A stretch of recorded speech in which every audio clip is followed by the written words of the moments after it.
आजकल के गर्दैछौ तिमीहरू? आफ्नो चाहिँ के छ? मेरो नयाँ एउटा खबर छ नि, सुन। तिमीहरूलाई थाहा छ नि, अस्ति के मैले एउटा केटा मन पराएको थिएँ नि।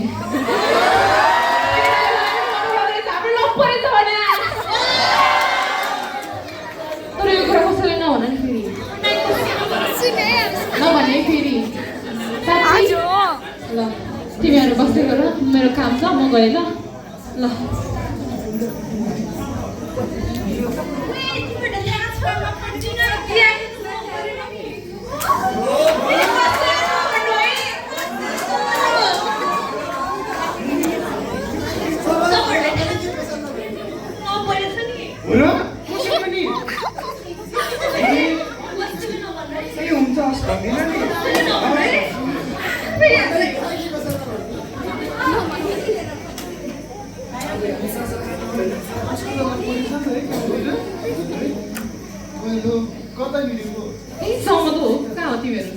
तिम्रो त अनि नयाँ हल्ला सुनेको छ गाउँमा। कस्तो हल्ला? अनि गाउँमा लपऱ्यो नि त तिम्रो त। कस्तो सुनाएको कसरी? अघि फेरि बाटोमा केटीहरू हिँड्दै थियो, उनीहरूले भनेको हाम्रो त। तिनीहरूले त खत्तमै पाएछ। नभन भनेको थियो भनेर गइहाल्छु मरेछ।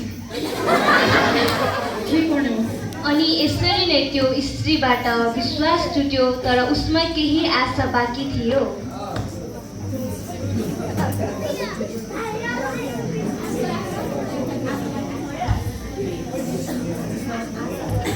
Hello hello. हेलो भन न, के छ र? के छ तिम्रो खबर? ए म ठिकै छु, अनि तिम्रो हालखबर के छ भने? मेरो पनि ठिकै छ।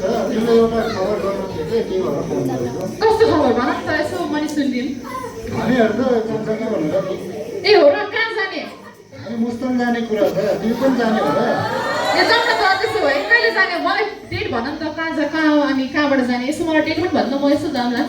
हामी सन्डे हिँड्दैछौँ, तिमी रेडी भएर। ए ल त्यसो भए म त्यो चिउरी भजेको हरिसको घरको अगाडि म पर्खेर बस्छु ल, 6 बजे। ल ठिक छ नि, म त्यति सन्डे 6 बजेको बसिरहन्छ है। ल ल ल। अनि आइतबारको दिन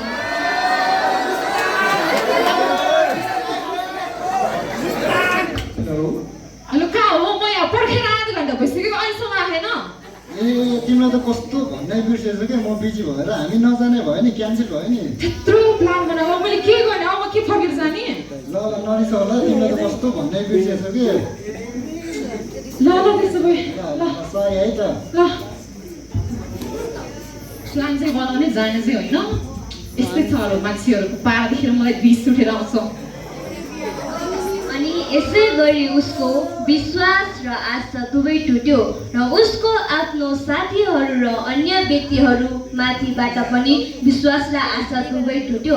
अनि त्यसपछि विश्वास गरेको नि विश्वास टुट्यो, नभन् भनेको कुरा नि भनेर गएर मरेछ। त्यत्रो प्लान बनाएको थियो, झन् त्यस्तो मुस्ताङ भन्ने ठाउँ घुम्न जाउँ ल भनेर सोचेको थियो, आशा नै गएछ। यस्तै हो, के गर्नु दिदी? मेरो अस्ति आशा तोड्यो, आज विश्वास तोड्यो, यस्तै छ पारा मेरो, के गर्नु? ल आऊ बस बहिनी, हामी कुरा गरौँ न त। के कुरा गर्नु हो? मलाई त चिन्ता लागेर आउँछ। यस्तो हो बहिनी, तिमीले चाहिँ संसारको व्यक्तिहरूमाथि विश्वास गर्यौ र आशा राख्यौ, जसले चाहिँ तिमीलाई प्रेम नै गर्दैन, तिम्रो भावनाको कदर नै गर्दैन। तर परमेश्वरले तिमीलाई निस्वार्थ प्रेम गर्नुहुन्छ। उहाँ चाहिँ तिम्रो विश्वास योग्य र आशा योग्य हुनुहुन्छ। त्यही भएर तिमीले चाहिँ मानिसहरूमा होइन कि परमेश्वरमा चाहिँ आफ्नो आशा अनि विश्वास राख, जसमा चाहिँ प्रेम भरिपूर्ण रहेको छ बहिनी। के साँच्चै हो र? त्यसो हुन्छ र? हो नि बहिनी। अब मैले के परमेश्वरलाई विश्वास गर्नुपर्छ र? तिमीले आँखा चिम्लेर परमेश्वरलाई विश्वास गर्न सक्छौ। ओके, म विश्वास गर्दछु परमेश्वरमाथि, म आशा गर्दछु, म प्रेम गर्दछु परमेश्वरमाथि। ल हिँड बहिनी।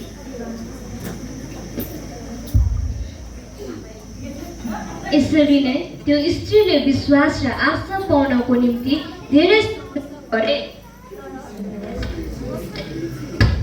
कसैबाट पनि त्यो पाउन सकेन। अन्तिमको क्षणमा आएर उसले परमेश्वरमाथि विश्वास, आशा र प्रेम पायो, र त्यो कहिले टुटेन र सधैँभरि परमेश्वरसँग आनन्दितसँग रहिरह्यो र उसले प्रेम गर्न पनि सिक्यो र बाइबलले भन्दछ यशाया 61:1 मा यसरी भन्दछ परम प्रभु परमेश्वरको आत्मा म माथि छ किनभने गरिबहरूलाई सुसमाचार सुनाउनको निम्ति परम प्रभुले मलाई आशिष गर्नुभएको छ मन भाँचिएकाहरूको हृदयलाई बाँध्न कैदमा परेकाहरूलाई स्वतन्त्रता दिन र बाध्यतामा बन्धनमा परेकाहरूलाई छुटकाराको घोषणा गर्न उहाँले मलाई पठाउनु भएको छ आमेन।